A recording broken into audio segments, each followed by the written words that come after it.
Okay, great.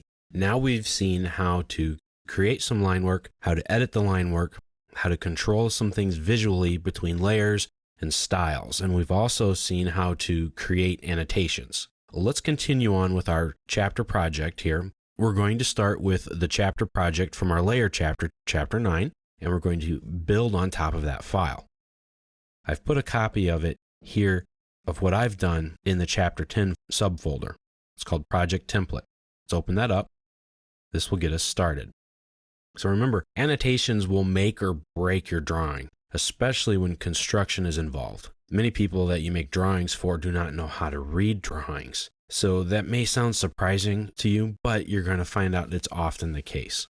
In this chapter project, we're going to set up the dimension styles and the text styles for a later project. Again, open up the chapter project file from chapter 9 and let's work on this. What we're going to do is to make 3 text styles, one for notes, one for a header, and one for a title. Now you can be anywhere in your file for this right now. So go to the Annotate tab and let's check and see what we have here. We have a Roman and a standard. Okay, well, that doesn't fit our needs. What we need is something different. So let's create 3 different text styles. So we're going to make a notes style. So pick the new button, call it notes, and click OK. Now we've created it. Now you may have noticed that it matches in setup of what the current text style was, or the one that we had selected when we said make a new one. It copies the active one, but that's okay because a lot of times that's exactly what you want and you just want to tweak it a little bit. So we want to set the text height to 1/8 of an inch. So just come in here and literally put in 1/8, and we want the font to be Arial, which it already is, which is fantastic. Keep it regular, width factor of 1, oblique angle of 0. That's fantastic, and hit set current.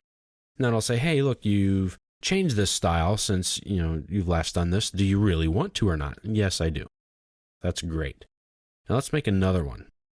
Click new and type in header. Click OK.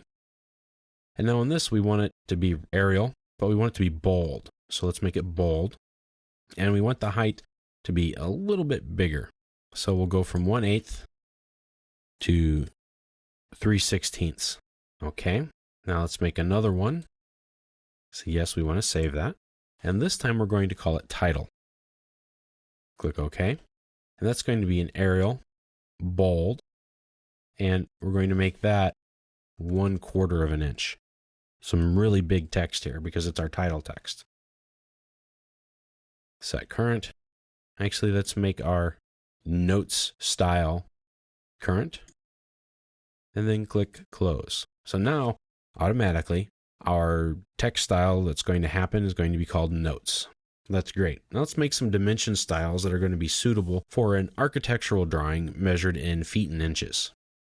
Let's go to the Dimension tab on the Annotate tab in the ribbon.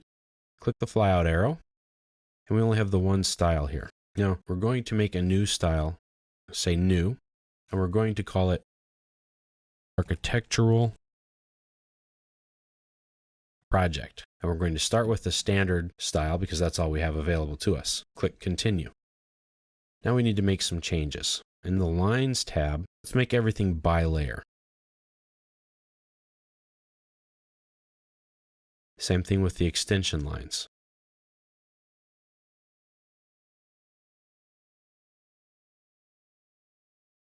Okay, now let's change the Extend Beyond ticks to 0.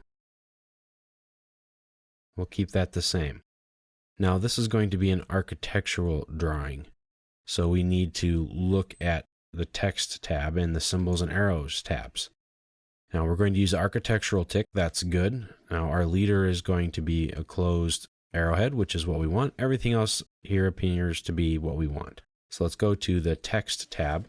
Now I know you're saying, well, how do I know what I want? That's a great question. And if you really did ask that, I'm glad you did. Well, I'm giving you the design standard. I'm saying this is how we want it to be presented, because there are so many different settings in here. You can set it up a million different ways and you really have no idea until you've done it for a while and you've seen, hey, I like how this looks and we're going to keep it that way. All right, that's what I'm going to use. Now, you can also find out that, hey, you know what? I need to tweak this drawing just a little bit, and that's okay to do. I suggest if you want to tweak a customized style, then you copy it, give it a name, and say, hey, it's based on this default style, but it's just a little bit different. Maybe it's normal-bold or normal-italicized or something else. But that will help you know that, yeah, you've tweaked it, it's special, and that it's okay to copy and paste it around. It's not going to override any other type of dimension styles at all. So here in the text tab, let's set our style to notes for the text and our text color to by layer. No fill color. We're not going to fill it in from behind. We're just going to leave everything else to be the same. And that's it. Just a few tweaks here to the dimension style and set up a couple of note styles, but that's it. And now that we have these things set up, we can start any project with this file. And we know that our notes, our text, our dimensions, they're all going to work out the way we want them to. That's why you make a template file, so you don't have to go in and set up your dimensions every time. Now that you're done, go ahead and save your file.